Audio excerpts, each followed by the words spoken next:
I've only been rocking with this build for about a day now, but I must say, being a mage is pretty fun. Before we get into the video, let's hear a word from our sponsor. This video is sponsored by Aoya.com. Head there to purchase Elden Ring runes, weapons, armor, anything that you need to aid you in your journey through the lands between. Use the link below in the description or head to Aoya.com and use code Grotesque at checkout for 3% off your order. Thank you to Aoya for sponsoring this video. But anyway, I've had a bunch of you telling me about like this back way into Altus Plateau. I haven't gone this way before. Obviously, I've only done one playthrough of this game, and when I did that playthrough, I did the medallion thing for the lift. I was told this way can actually be a lot more fun than doing that, and that there's like some fun bosses along the way, so I'm pretty excited to see what this has in store for us. Just in case you guys are curious, I did end up picking up a few more spells, so I picked up the Rock Sling, the Night Comet, and I also went to Cella's Town of Sorcery over in Caelid. I picked up a few of the talismans and things over there. I mean, they had like the Spelldrake talisman, but I'm not sure how useful that's gonna be for me unless I'm specifically going up against mage enemies. I got this one, the Ancestral Spirit's Horn. I'm pretty sure I got this for defeating Regal Ancestor Spirit in my original playthrough. It says it restores FP upon defeating enemies, but again, I don't know how useful that's actually going to be, so I'm just going to stick to what I've been using for now. I was told of a few other armor sets and melee weapons to keep my eyes out for, so as we progress through the game, I'll keep doing that, but for now, I'm just going to stick with the Godskin Noble Robe, because, like,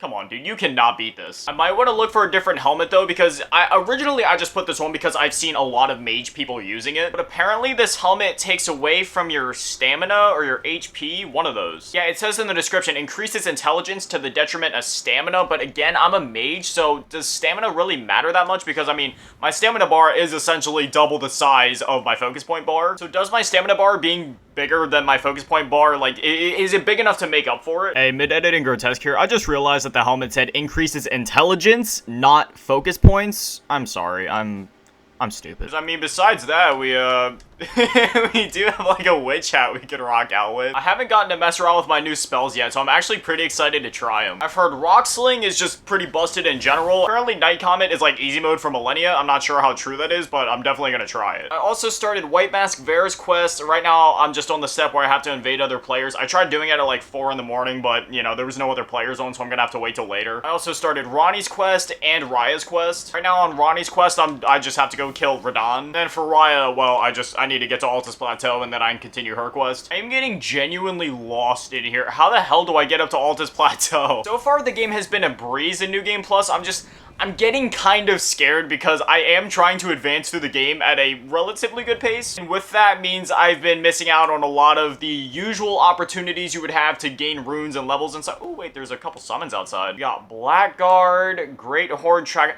You know what? Let's summon in both of them. Also use the Mimic tier, and I want to see how fast we can melt this boss. When it comes to main bosses, I'm going to try to, you know, not summon as much in this playthrough, but for side bosses like this, I want to see how quick I can destroy these fools with my build. Alright, lads. Let's get to work. Oh, this arena looks sick. It's crazy, like, with how many hours I've put into Elden Ring, I'm still finding new stuff. Like, obviously, I knew that this other route existed before, but I've never actually been here, and I never knew just how big it was. Originally, I thought it was just gonna be, you know, like a set of ladders or whatever, you climb up, maybe it takes a bit longer, maybe there's some hard enemies, that's that. But no, this is like a whole dedicated area with its own boss and everything between Liurnia and Altus Plateau. It's just insane to me how much, like, work they put into these games, man. I'm actually kind of regretting using all these summons. The health pool on this boss is now ridiculous because of it. I think later today, I'm gonna have to go to my special little spot to farm because my FP bar is just, it's way too small for what I want to do, and I do want to use Comet Azure a good bit. As of now, like with how small my health bar is, I can't cast Comet Azure for more than like 5 seconds before my FP bar just runs out. Down, get the critical with the Blasphemous Blade. Dude, we are absolutely destroying him. Rocksling seems to be pretty good. I mean, yeah, that does a good bit of damage. All right, you guys are gonna have to take care of him. I completely ran out of FP by the end of that fight. Agma Worm Scale Sword. I love how many bosses there are in this game because there's a lot of them that give you like special weapons and stuff like that. And as long as you go through and like spend the remembrances and stuff, by the time you get to the end of like New Game +1, your inventory is just filled with all these like cool weapons and incantations and spells and stuff like that. Like I already used both of the different variants of Renala's Remembrance in order to get not only her scepter but also her moon. My intelligence is still just a little too low to use it. Even if I would use the one talisman that boosts my intelligence, I would still be 2 levels short of it. But I at least want to try it at some point because I'm pretty sure that using the moon boosts your damage for a little bit, I think.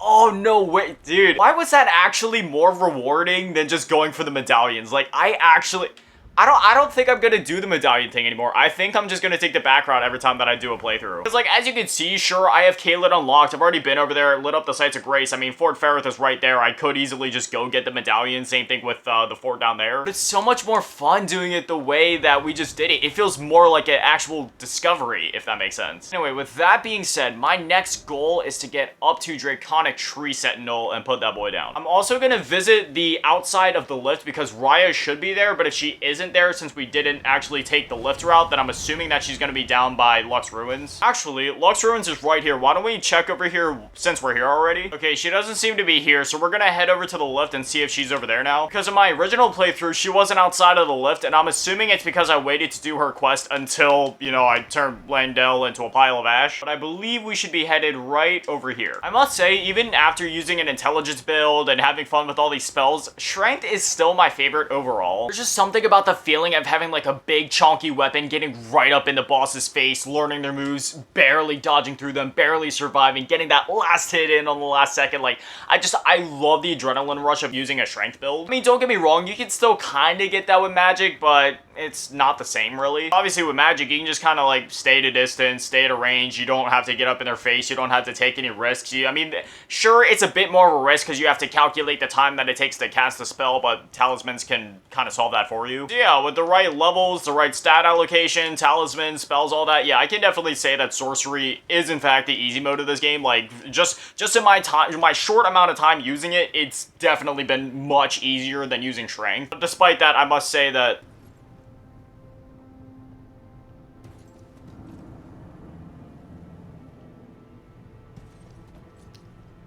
now I'm confused, because I have the Volcano Manor invitation, which means I did what I needed to do. Which means she should be right here. What? Maybe I'll have to go back and look at Lux Ruins later, I don't know. We're just gonna go to Draconic Tree Sentinel for now. But yeah, Strength is still my favorite overall.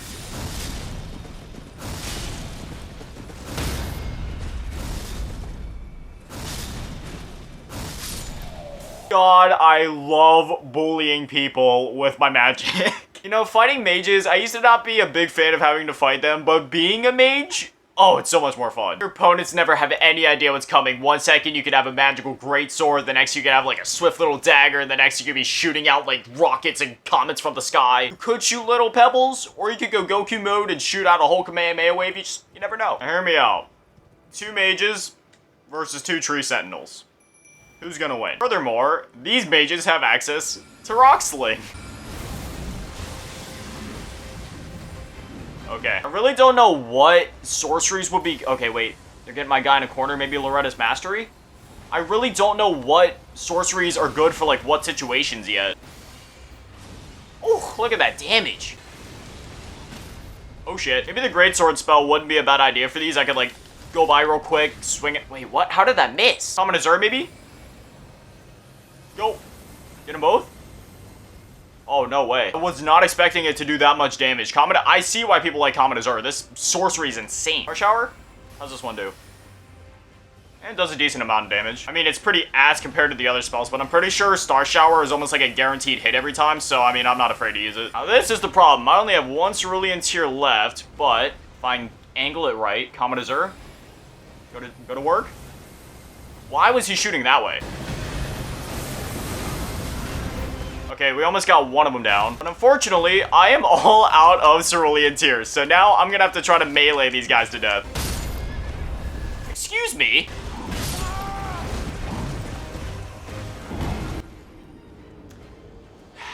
I'm still terrible. Okay, I know where I messed up right there. I need to learn my positioning. Like, maybe I should just get off a torrent and go on foot while they're distracted on my Mimic Tier, because, like, trying to be on torrent and using sorceries just doesn't work. Because your character refuses to just turn a little bit more and cast it under his armpit. He ended up wasting so much FP on that. Luckily, if we do run out of FP, though, it seems like the Blasphemous Blade still does enough damage, so we'll be alright. I can't wait till I'm on, like, New Game plus 30 and I'm level 713. I can just crush everything, use whatever I want to use. I'm thinking what I'm gonna do is I'm gonna sprint past them the first time, light the Sight of Grace, try to rest at it, so then we're closer and we don't have to do, like, a half-mile jog next time. I might also try to do that tactic where you, like, sneak up behind him and draw out one at a time, and then, but instead of, like, sneaking up to him, I'll just sit there and get the Common Azure ready. Oh my god, my heart just skipped a beat. Alright, so now rest at the site of grace. No, please don't come closer. No, they're coming closer. They're coming closer. Rest, rest. Whew. Got more golden seeds. How many flasks can I have in this game? Doesn't it go up to like 14 or 15 or something like that? How about this? I'll keep 6 cerulean tears and 8 crimson tears. Alright, and now what I want to do is I want to wait right here. I'm not going to call in the mimic just yet, but I want to get Comet Azure ready. I'm going to lock onto him. Oh, the damage. Oh shit, he has a health, or like a magic shield? I was not expecting that. I did not know he could just straight up block magic whenever he wanted to. Okay, I guess I'll try Rock Sling against him. Is he able to block Rock Sling? Because that deals physical damage, so I don't think that counts as like a magic spell that he should be able to block.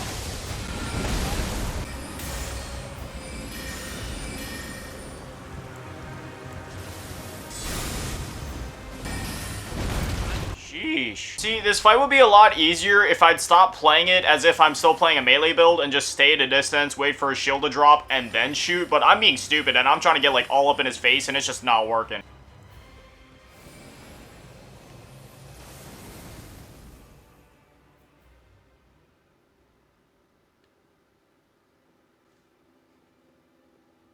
I'm not the only one that just saw him, like, disappear, like, right? How does this game keep doing this to me? That shouldn't be a mechanic. If I'm fighting a boss, why are they allowed to just disappear while I'm fighting them? That is the 4th time this has happened to me in this series. Well, I guess I'll go take on Draconic Tree Sentinel then, since the other one just wanted to phase out of existence. That honestly kind of sucks ass. I was feeling pretty confident about that one too. If my memory serves me correct, I think Draconic is up this way. Oh god, replaying the game so soon is honestly kind of painful, because considering the fact that I just suffered through all of these bosses, I still get these like vivid, like PTSD ridden flashbacks and this like feeling in my heart. Like every time that I'm getting closer to the boss arena, even if like deep down I know that I'm more capable this time, it's just, it still gives me that feeling of like that human instinct of you shouldn't be here. Again, I think it's just because like I just beat this game and I just faced against these bosses like not even a week ago.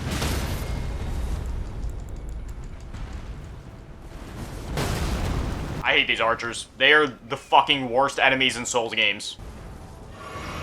Would you stop? And if memory serves me correct, the State America is here, which means... Yay. Alright, so here's what I'm thinking. I still have all my tiers and all that, so I'm gonna call in the Mimic. I have Comet Azure ready. And now what I'm gonna do is... Excuse me, don't be shooting at me. I'm trying to fight a boss. I'll lock on. Comet Azure. Goodbye. A quarter of his health in about 0.5 seconds. Please go after the Mimic. Go after the Mimic. Don't come after me. Why are you coming after me? This sorcery is broken. I was stuck on this boss for hours last time, but this... Oh, come on, that missed. Stay still. Honestly, the hardest part about these bosses now is just trying to make them stand still long enough in order to use the spells properly. Yes! Summon, do what you have to do! He knows what's up! One. That should be it. That should be it.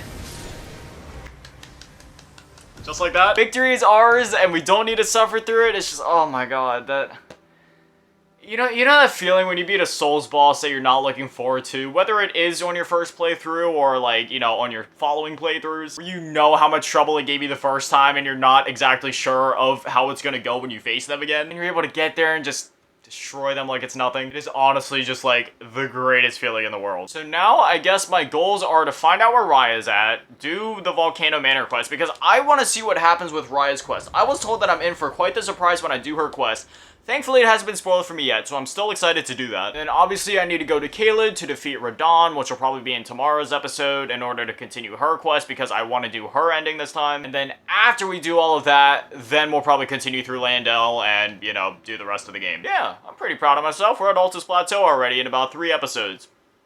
Last time it took me like 12. Anyway, as always, a shout out to the patrons, Commerce Fager, Mount Lubity Tab, Big Daddy Maddie, Desperado, Chulupasaurus Rex, Razak, Polar, Ray, Webster, Low Mouse, Bianca, Sprigatory, and Drippy Croissant. Just a little side note here at the end of the video, just a quick little tangent, won't keep you for too long. But I just seriously wanted to thank you guys for all the love and support this year. When we started this year, I think we were at like, what, still 200 subscribers? Now, I mean, if you look at the sub count, it speaks for itself. I wasn't expecting to even hit like 400-500 by the end of the year, so needless to say, my expectations were blown out of the water, and I cannot thank you guys enough. Up until like September, my videos got 5 to 10 views, and I was still doing this daily. I posted for over 2 years straight. I made about 800 videos, and for those 800 videos, I never missed a day in that 2 years. Never once did I miss a day. I got 5 to 10 views at most, sometimes literally 0 views on a video, but I still just did it because I absolutely love doing what I do. And now seeing it just pick up traction and having all of you here, it seriously means a lot to me, so thank you guys. I'm excited to see what 2023 and even beyond 2023 brings for us in this channel. Thank you guys for an amazing year, and I hope you guys have a great New Year's Eve. You know, with it being New Year's Eve, it can be tempting to do some stupid stuff, but just